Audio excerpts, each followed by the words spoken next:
Assalamualaikum warahmatullahi wabarakatuh. Perkenalkan, nama saya Fatimah Azahra, nomor absen 15 dari kelas 10 kuliner 3, ingin menjelaskan tentang pengertian interaksi sosial, komunikasi sosial, sosialisasi sosial, institusi sosial, dan dinamika sosial. Pengertian interaksi sosial. Kodrat manusia sebagai makhluk sosial adalah keinginannya untuk selalu hidup bersama dengan orang lain dalam suatu kelompok atau masyarakat. Interaksi sosial adalah hubungan-hubungan dinamis yang menyangkut hubungan antara individu dengan individu, antara individu dengan kelompok, atau antara kelompok dengan kelompok, baik berbentuk kerjasama, persaingan, ataupun pertikaian. 2. Jenis-jenis interaksi sosial. A. Interaksi antara individu dengan individu. B. Interaksi antara kelompok dengan kelompok. C. Interaksi antara individu dengan kelompok.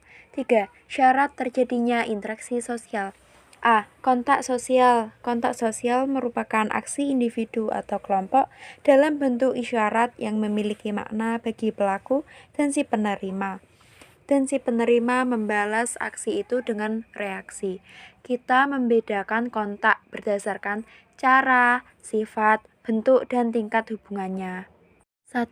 Berdasarkan cara. Kita mengenal dua macam kontak dilihat dari caranya, yaitu kontak langsung dan kontak tidak langsung. A. Kontak langsung terjadi secara fisik, misalnya dengan berbicara, tersenyum, atau bahasa gerak atau isyarat. B. Kontak tidak langsung terjadi melalui media atau perantara tertentu seperti telepon, radio, televisi, telegram, surat, dan lain-lain. 2. Berdasarkan sifat. A. Kontak antara individu, misalnya tindakan seorang anak yang mempelajari kebiasaan dalam keluarganya. B. Kontak antara kelompok dengan kelompok, misalnya pertandingan bola voli antar siswa SMA seJakarta. C. Kontak antara individu dengan kelompok, misalnya tindakan seorang guru yang sedang mengajar siswanya agar mereka mempunyai persepsi yang sama tentang sebuah masalah.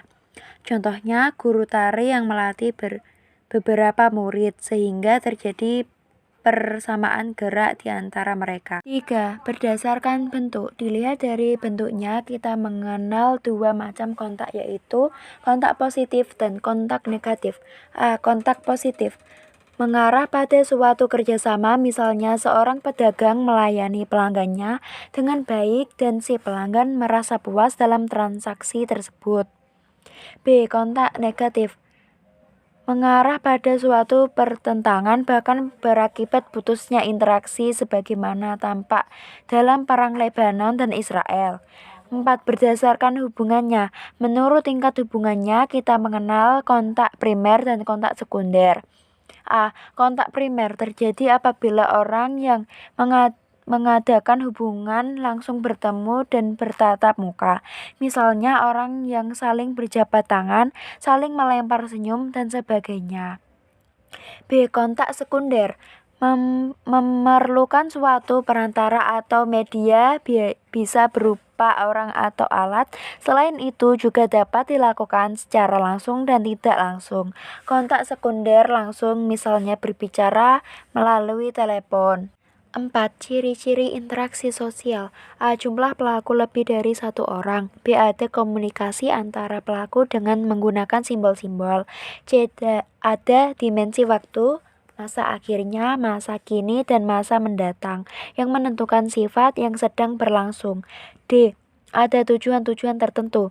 5. Faktor-faktor yang mendasari interaksi sosial. A. Imitasi. Imitasi merupakan suatu tindakan meniru sikap, tingkah laku, atau penampilan orang lain. B. Sugesti. Sugesti adalah cara pemberian suatu pandangan atau pengaruh oleh seseorang kepada orang lain dengan cara tertentu, sehingga orang tersebut mengikuti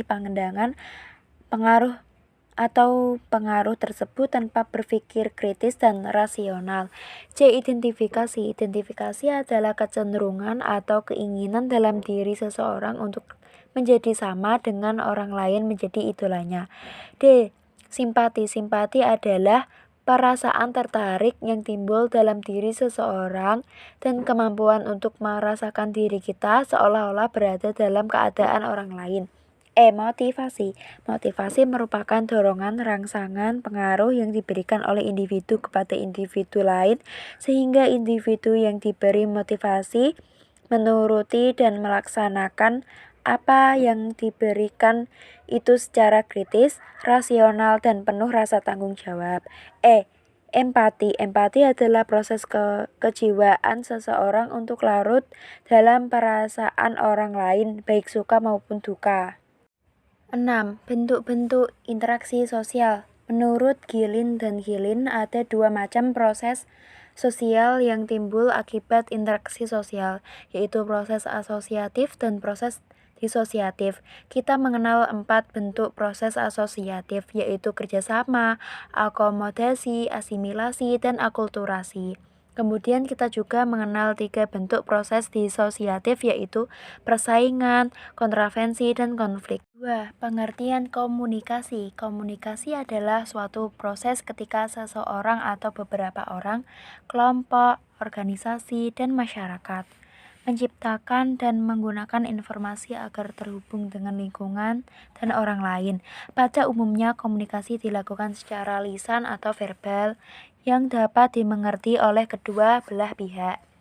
Fungsi komunikasi: penyampaian informasi, mendidik, menghibur, dan memengaruhi.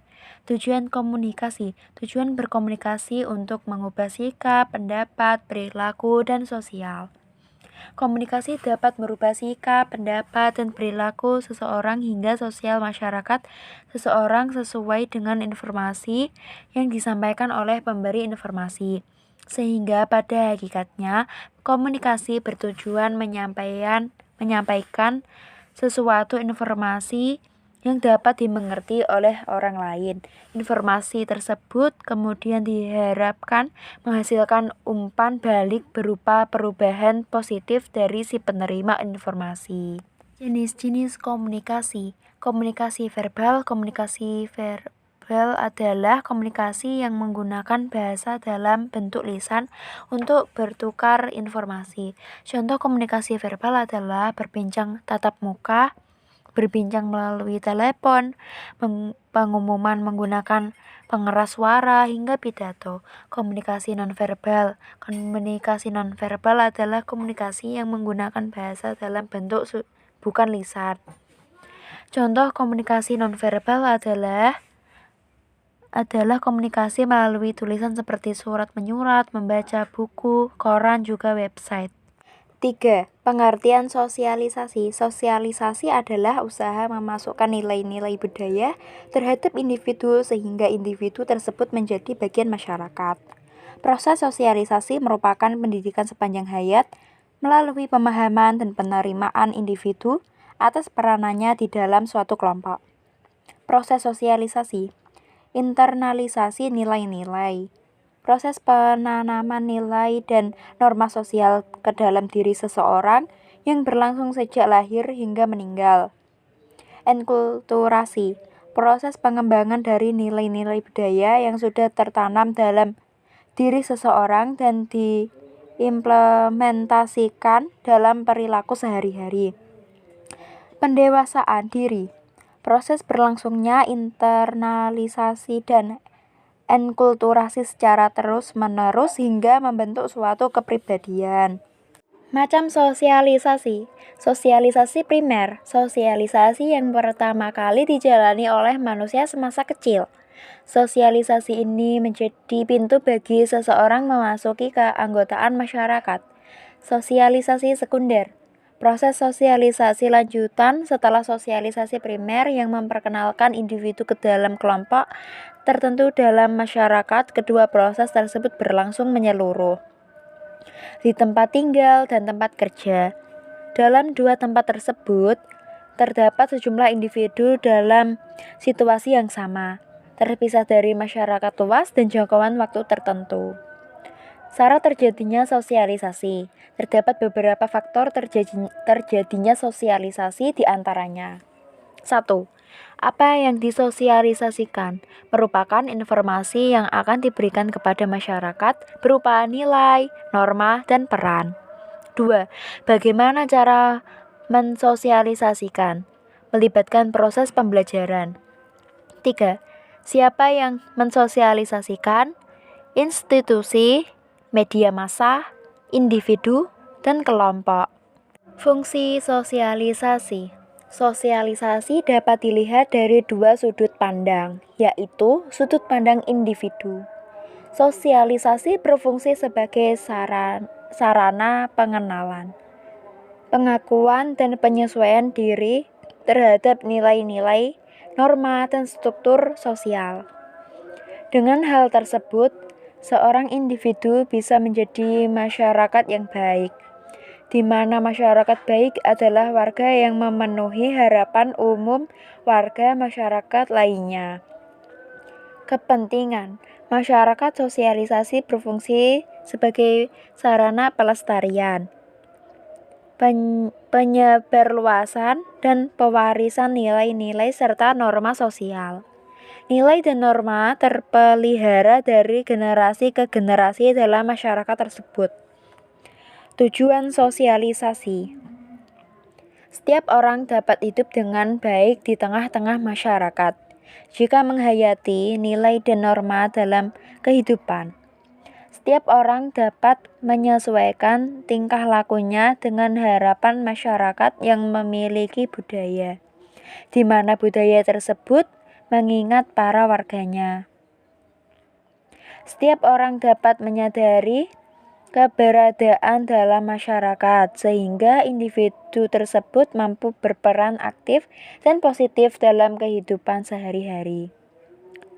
Setiap orang mampu menjadi anggota masyarakat yang baik. Keutuhan masyarakat dapat terjadi bila di antara warganya saling berinteraksi dengan baik.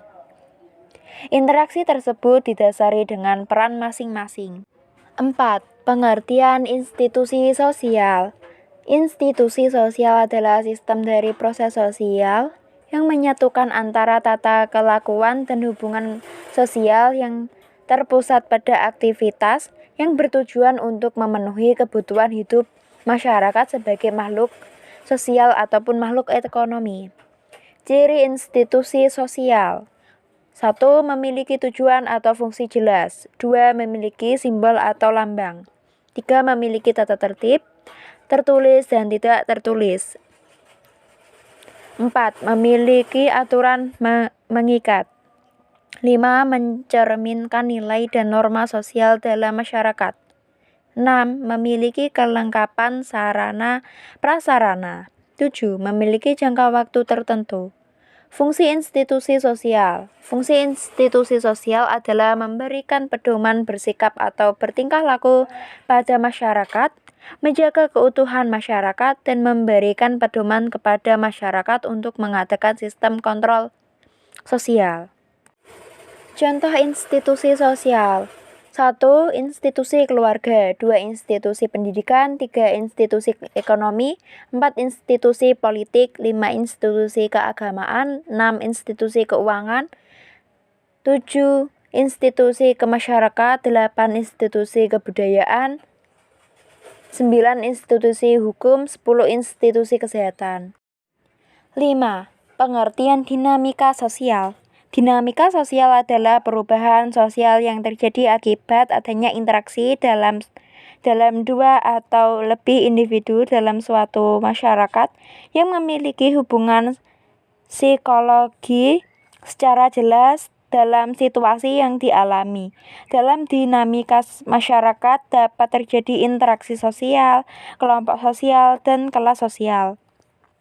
Ciri-ciri dinamika sosial. 1. Memiliki kerjasama, motif antara individu satu dengan individu lainnya. 2. Munculnya dampak-dampak interaksi. 3. Adanya penciptaan tatanan maupun kelompok sosial. 4. Berlandaskan norma. Aspek dinamika sosial. 1. Sistem sosial. 2. Pola umum. 3. Tingkat perhitungan yang jelas. 4. Tingkat keseimbangan. 5. Tuntutan terhadap proses terjadinya perubahan sosial.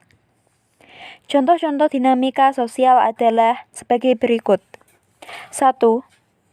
Pertambahan jumlah penduduk. 2. Segregasi sosial. 3. Pemecahan kelompok sosial. Sekian dari penjelasan dari saya. Mohon maaf ada kesalahan kata atau kekurangan kata. Saya mohon maaf. Wassalamualaikum warahmatullahi wabarakatuh.